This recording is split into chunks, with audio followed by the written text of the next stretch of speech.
বলছি আর নয়,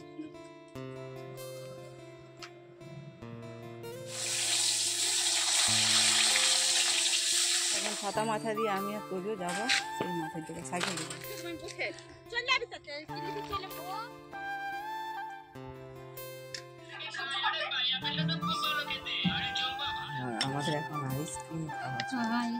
শুভ সকাল বন্ধুরা, শিখা ভিলেজ লাইফস্টাইলের একটা নতুন ব্লগে তোমাদের অনেক অনেক স্বাগত আর ভালোবাসা জানিয়ে আজকের ব্লগটা আমি শুরু করলাম। আশা করি তোমরা অনেক ভালো আছো, সুস্থ আছো, আর আমিও ভালো আছি। তো এখন বাজে কিন্তু 11টার মতো বেজে গেছে। তো আজকে রবিবার আর আজকে আমাদের ধান ঝাড়া হচ্ছে। তো ওই জন্যে আমি ধান ঝাড়ার ওইখানেই ছিলাম। তো ওখানে 3 জন লেগেছে, তো 2 জন ছাড়ছে আর একজন ধানগুলো জড়ো করে দিচ্ছে, মানে ধানের আটিগুলো, আর আমি একটু পালা মারছিলাম। তো যেহেতু 11টা বেজে গেছে, এদিকে রান্নাও তো করতে হবে, তাই বাড়ি চলে এলাম। তা ওই দিকে ওরাই তা কাজ করছে। তো আমি আসার পথে দেখো এখানে না একজন তাদের পুকুরে জাল দিয়েছিল, তো সেখানে এই যে বড় বড় পাঙাশ মাছ, তো দেখে একটা নিলাম, রান্না হবে।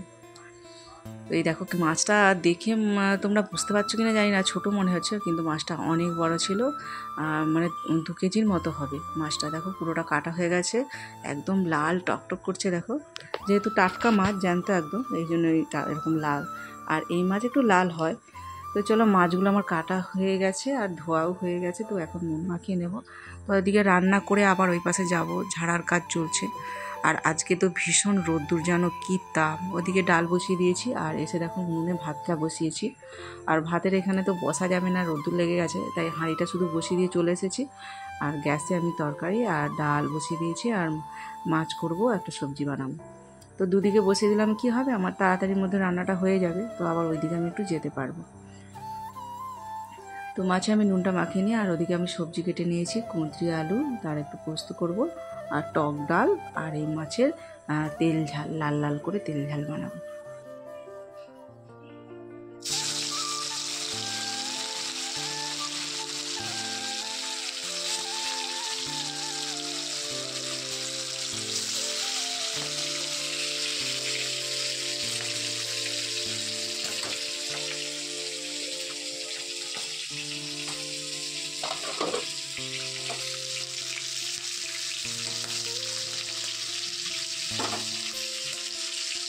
মুখে এরকম চাপা দিয়ে কি করছি তোমরা হয়তো বুঝতে পারছো না। আসলে কেন করেছি বলো তো, এই মাছ না, এই পাঙাশ মাছ ভীষণ ফাটে তেলের উপর দিলে, সেই জন্যে এই ব্যবস্থা, মুখে চাপা দিয়েছি।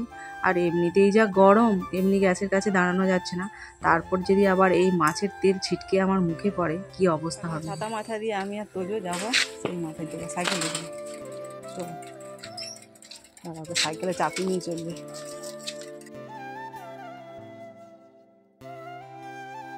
চলে এলাম ধান ঝাড়ার জায়গা। এই দেখো ঝাড়া কমপ্লিট হয়ে গেছে, আমি এসে দেখি তো গোছানো চলছে।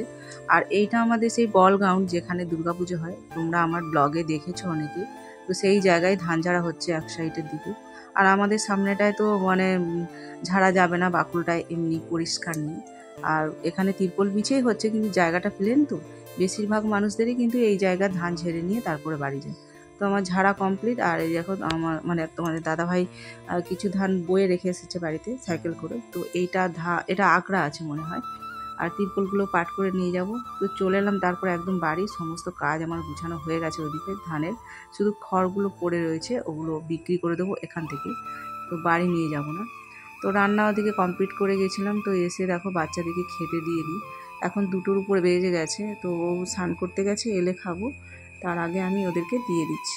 তো টক ডাল হয়েছে, আর টক ডালে সরষা ফোড়ন দিয়েছি, ভালো লাগে খেতে। আর এই দেখো কুঁদরি আলুর পোস্ত করেছি, পোস্তটা ছড়িয়ে দিয়েছি, মানে বেটে দেওয়া হয়নি, সময়ই নেই আকপাক করে তো রান্না।